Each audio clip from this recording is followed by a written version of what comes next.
As-tu personnellement déjà vécu une liaison dangereuse? Qui n'en a jamais vécu? C'est ça la vraie question.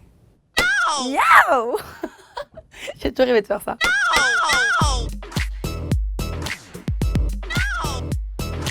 Peux-tu nous parler de tes débuts sur YouTube? J'ai commencé en 2016, j'avais je crois 12 ans. J'étais hyper fan de la génération des youtubeurs. Sullivan, Jules, Gloria, enfin c'est l'ancienne génération. Et je voulais un peu faire comme eux, donc du coup j'ai commencé à faire des vidéos YouTube. C'était pas très ouf, j'avoue.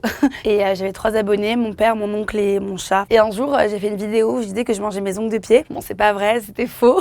Et du coup, tout d'un coup, il y a plein de gens qui ont commencé à me suivre. Comment on arrive à garder les pieds sur terre quand on est suivi par plus de 3 millions de personnes sur les réseaux sociaux? Bah moi, j'ai eu la chance d'avoir un entourage hyper sain, hyper proche de ma famille, de mon père, de mon frère, de ma sœur, de ma mère et tout. Et du coup, j'ai toujours un pied dedans, un pied dehors. Et je me dis que ça peut être éphémère, que ça peut s'arrêter du jour au lendemain. Donc juste, c'est que du kiff en fait. Tu as eu 18 ans cette année, ça a changé quoi dans ta carrière?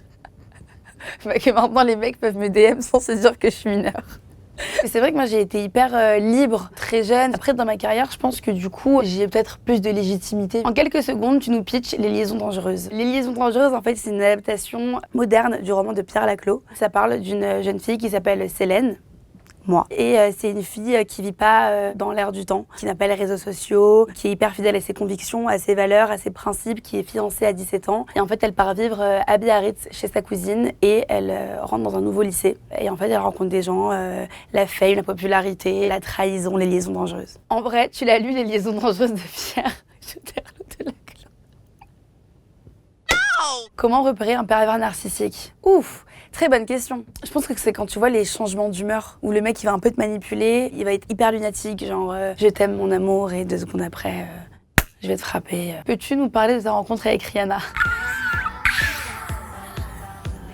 Je l'ai rencontrée en 2017 pour l'inauguration de Fenty Beauty. J'étais même pas invitée, je m'étais incrustée à la soirée. Elle était là, tout proche de moi et tout. Et à un moment, on parle, on prend une photo. Moi, je tombe dans les pommes, je fais un malaise. 2 jours après, elle me follow sur Insta. Elle m'envoie un DM, on commence un peu à parler et tout. Moi, je parlais pas un mot anglais. Traduction, tu connais. Et après, on s'est retrouvés 2 ans après à Séoul pour une conférence de presse. Elle m'a reconnue dans une foule énorme. Et ensuite, on s'est revus à plusieurs événements. Et la dernière fois que je l'ai vue, c'était en février à Los Angeles. Elle est trop sympa, cette meuf. Franchement, elle est hyper humble. Je l'adore.